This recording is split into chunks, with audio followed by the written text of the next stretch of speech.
नमस्कार, आप देख रहे हैं न्यूज इंडिया और मैं हूं आपके साथ विपिन। बिहार विधानसभा चुनाव 2025 की हलचल के बीच पटना जिले से एक बड़ी खबर सामने आई है। यहां 211 प्रत्याशियों ने नामांकन दाखिल किया था, लेकिन जांच के बाद 53 प्रत्याशियों का नामांकन रद्द कर दिया गया है। अब पटना की 14 विधानसभा सीटों पर केवल 158 उम्मीदवार चुनावी मैदान में बचे हैं। नाम वापसी की अंतिम तारीख 20 अक्टूबर तय की गई है और उसी शाम उम्मीदवारों की अंतिम सूची जारी कर दी जाएगी। सबसे ज्यादा चर्चा इस बार जिस विधानसभा सीट की रही वो है बख्तियारपुर विधानसभा क्षेत्र। यहाँ लोजपा रामविलास के टिकट का दावा करने वाले प्रिंस राज का नामांकन रद्द हो गया है।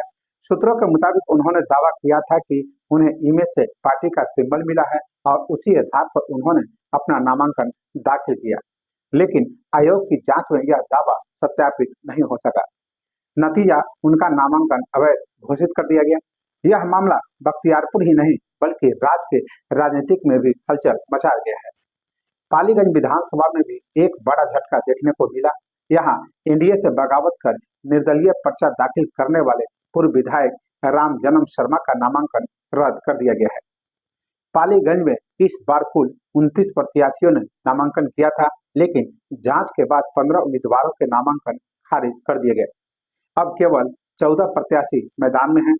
पालीगंज में इतने नामांकन रद्द होना अपने आप में एक चौंकाने वाला रिकॉर्ड है। इधर मोकामा विधानसभा से भी बड़ी खबर है। यहाँ बहुजन समाजवादी पार्टी बीएसपी के प्रत्याशी कुमार नवगीत हिमांशु का नामांकन रद्द कर दिया गया है। यहाँ कुल 9 नामांकन रद्द हुए हैं। अब 8 प्रत्याशी चुनावी मैदान में हैं। मोकामा की पहचान हमेशा से एक त्रिकोणीय मुकाबले वाली सीट के रूप में रही है, लेकिन इस बार नामांकन रद्द होने से तस्वीर कुछ साफ होती दिख रही है। यानी कुल नामांकन 211 हुए, रद्द हुए 53। अब मैदान में बचे हैं 158 प्रत्याशी। अब सवाल उठता है, आखिर इतने नामांकन रद्द क्यों हुए? चुनाव आयोग के सूत्रों के अनुसार ज्यादातर मामले तकनीकी खामियों से जुड़े हैं। इसके प्रमुख कारण थे गलत या अधूरी जानकारी, जरूरी दस्तावेजों की कमी, पार्टी सिंबल की वैधता का अभाव या फिर हलफनामे में त्रुटि।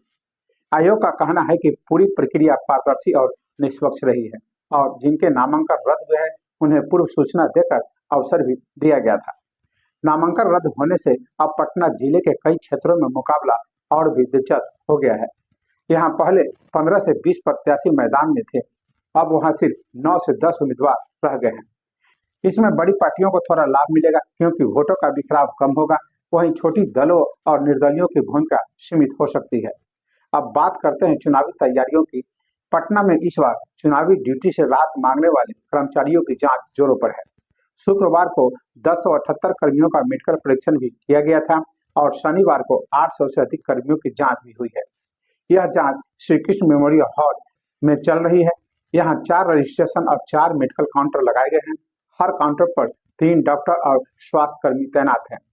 Civil surgeon doctor Avinash Kumar Singh ने बताया, जिन कर्मचारियों की बीमारी की पुष्टि होगी उन्हें चुनाव ड्यूटी से मुक्त किया जाएगा। रिपोर्ट 1 या 2 दिनों में आने की संभावना है। अब बात राजनीति की। नामांकन रद्द होने से कई सीटों पर राजनीतिक समीकरण पूरी तरह बदल गए हैं। पालीगंज में बागी उम्मीदवार के बाहर होने से एनडीए को थोड़ी राहत मिली है। बख्तियारपुर में प्रिंस राज का नामांकन रद्द होना लोजपा रामविलास के लिए एक बड़ा झटका माना जा रहा है। वहीं फुलवाड़ी शरीफ, दानापुर और दीघा जैसी सीटों पर अब मुकाबला त्रिकोणीय से सीधा दिए होता दिख रहा है। राजनीतिक विश्लेषकों का मानना है कि नामांकन रद्द होने से कई सीटों पर वोटों का गणित पूरी तरह पलट गया है। अब सबकी निगाहें 20 अक्टूबर पर टिकी है। इस दिन नाम वापसी की अंतिम तिथि है और उसके बाद जारी होगी अंतिम उम्मीदवारों की सूची।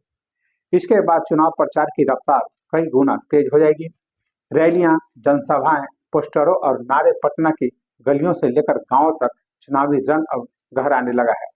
तो कुल मिलाकर पटना जिले के 14 विधानसभा सीटों पर अब 158 उम्मीदवारों के बीच सीधा मुकाबला होगा। नामांकन रद्द होने की यह संख्या बताती है कि चुनाव आयोग इस बार नियमों को लेकर बेहद सख्त है। जहां कुछ दलों के लिए यह राहत है, वहीं कईयों के लिए यह बड़ा झटका। लेकिन इतना तय है, आने वाले दिनों में पटना का यह चुनावी रंग और दिलचस्प और निर्णायक होने जा रहा है। तो फिलहाल के लिए इतना ही। अगर आप भी जानना चाहते हैं बिहार चुनाव 2025 के हर अपडेट तो हमारे चैनल को सब्सक्राइब करें और बेल आइकन को दबाना न भूलें। नमस्कार।